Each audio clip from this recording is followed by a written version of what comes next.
हम भारत के रहने वाले हैं। भारत एक त्योहारों का देश है।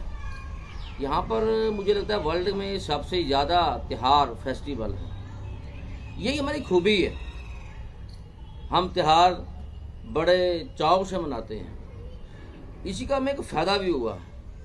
हमारा एक ये जो धर्म है, कल्चर है, संस्कार है, एक दूसरे रच मिच खिंच गए हैं। हमारे पार्ट ऑफ रिलीजन बन गए हैं। वैसे सनातन धर्म की एक खूबी है, आक्रमणकारी चाहे इस्लामिक हो चाहे क्रिश्चियन हो, जिस देश में भी गए उस देश को उन्होंने अपने धर्म में परिवर्तन करा दिया। जहाँ इस्लाम गया इस्लामिक देश, जहाँ क्रिश्चियन गए क्रिश्चियन देश।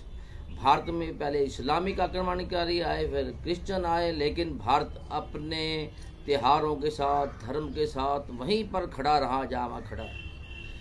इतनी लंबी गुलामी के बाद भी उन्होंने त्योहारों को छोड़ा नहीं। हमारे त्योहारों पर मुगलों ने पाबंदियां लगाई, त्योहार मनाने पे मनाही की गई।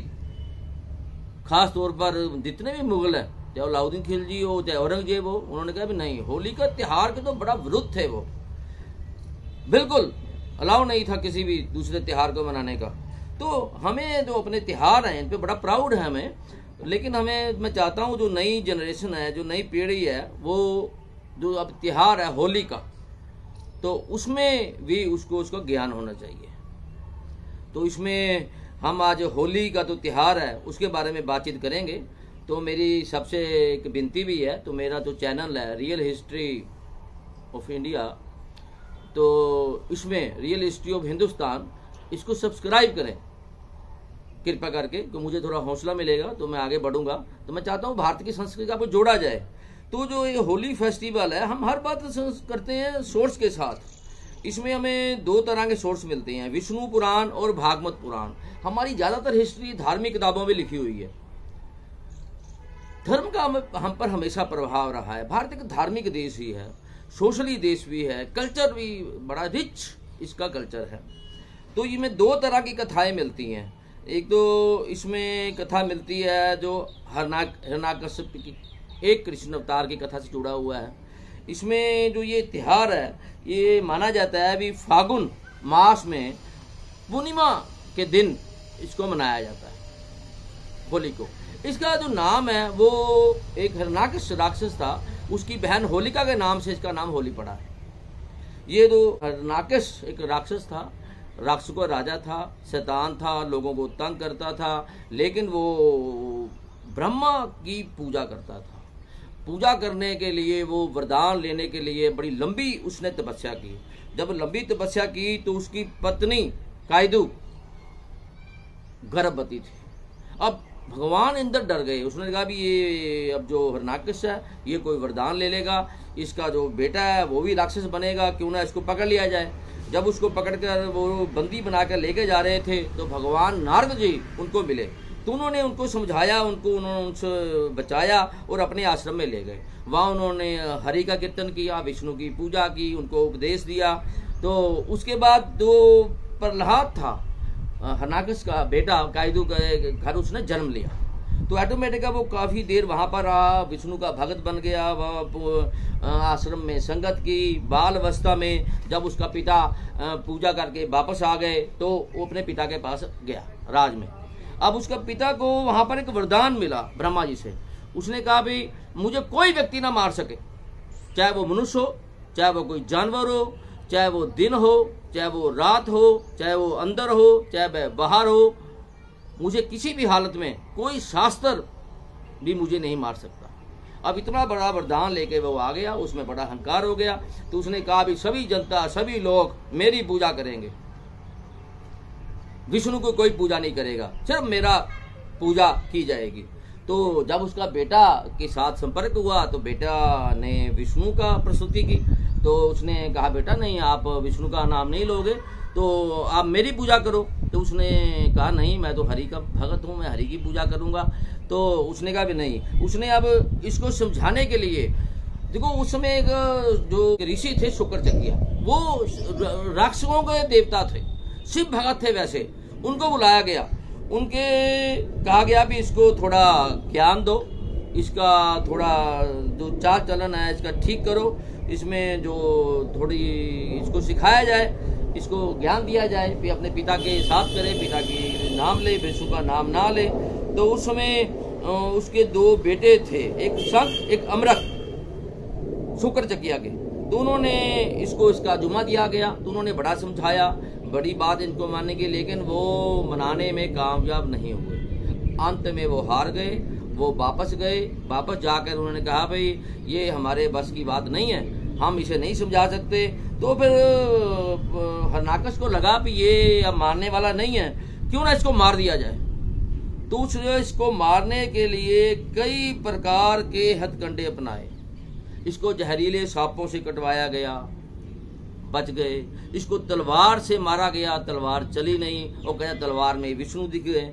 समुद्र में फेंका गया, पहाड़ों से गिरा गया, हाथी से कुचलवाया गया, लेकिन हर जगह बच गए। आखिर में उसको लगा भी उसकी एक बहन है हरनाकस की, होलिका, उसको एक वरदान मिला हुआ था, उसको एक चादर मिली हुई थी कि जब भी वो कहीं भी जो अग्नि में भी बैठ जाए वो जल नहीं सकती, अग्नि का भी उस पर प्रभाव नहीं पड़ेगा। तो उसने एक तरीका अपनाया, उसकी जो बहन थी वो अग्नि जलाई, उसने अग्नि में जो प्रहलाद था उसको गोद में लेकर बैठ गई।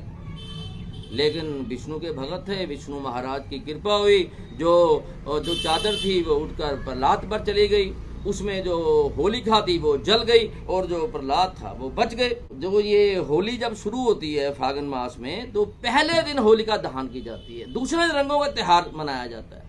तो ये माना जाता है कि ये जो त्योहार है ये बुराई पर अच्छाई की जीत है। दूसरे दिन रंग का त्योहार है, रंग खुशी के प्रतीक है, हरा लाल पीला खुशियों के त्योहार है।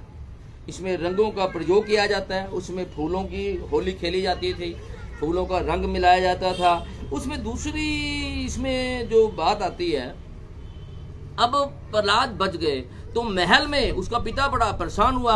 उसने कहा भी तो हर जगह करता है, हरी हरी हरी हरी विष्णु विष्णु, बताओ यहाँ विष्णु कहाँ है? ये खंबा है, खंबे में विष्णु है क्या? उसने कहा हाँ इस खंबे में भी विष्णु है।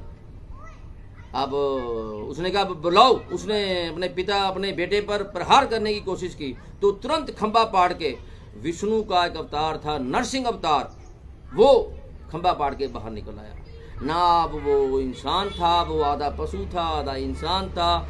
उसने कोई हाथ पर योग नहीं किए, उसने अपने नाखूनों से जो उसने वरदान लिया था उसकी पालना करते हुए उसको दरवाजे के दहलीज में ना अंदर ना बाहर, उसमें ना रात थी ना दिन थी, उस समय जो हरनाकस था उसका वध कर दिया गया। और ये जो कथा है उसमें मानी जाती है भी जो इसमें अहंकार है उसकी होलिका जलाई जाती है, बुराई की होलिका जलाई जाती है, प्रेम का संदेश दिया जाता है, रंगों को साथ खेला जाता है। वो कहते हैं विष्णु भगवान हर जगह विराजमान में, दुश्मन में भी विराजमान है, इसलिए रंग दुश्मन को भी लगाए जाते हैं। दूसरा इसमें जोड़ी जाती है वो कृष्ण की जोड़ी जाती है। ऐसा माना जाता है कि कृष्ण जी का रंग थोड़ा काला था तो गोपियां उसे चढ़ाती थी, तो महाराज कृष्ण ने एक बार गोपियों को भी एक ज्यादा रंग लगा दिया तो उनको भी थोड़ा काला कर दिया। तो अब ब्रज में 16 दिन पहले या 1 महीना पहले होली शुरू हो जाती है, तो कृष्ण गोपियों से भी होली जोड़ी जाती है। तो ये होली मतलब राधा से भी जोड़ी जाती है। राधा का जो गांव है वहां पर भी उसके आसपास एक लठमार होली भी खेली जाती है, बरसाना में भी बड़ी होली खेली जाती है, मथुरा में फूलों की होली खेली जाती है। ये होली का त्योहार बड़ा इंपॉर्टेंट है, ये बड़ा महत्वपूर्ण है, ये दोनों प्रेम का प्रतीक है। इसलिए ये जो भारत की संस्कृति और धर्म को जोड़ने वाला आपस में एक त्योहार है, जिसमें भारत की संस्कृति भारत का कल्चर अभी भी बचा हुआ है। जो मतलब जितने बड़ी मुगलों ने लोगों ने कोशिश की, लेकिन अब भी जो त्योहार है जो इतनी बुरी तरह मतलब बड़ी तादाद में पूरे भारत में, खासतौर उत्तरी भारत में इस त्योहार को मनाया जाता है। ये रंगों का त्योहार है, होली का त्योहार है। इसमें हम होलिका का दहन करते हैं, रंगों से लोगों को रंगते हैं, उनके एक प्रेम का संदेश देते हैं। तो ये होली का त्योहार है। तो हम चाहते हैं भी आप जो होली का त्योहार अच्छे से मनाएं। प्रेम का जय भारत।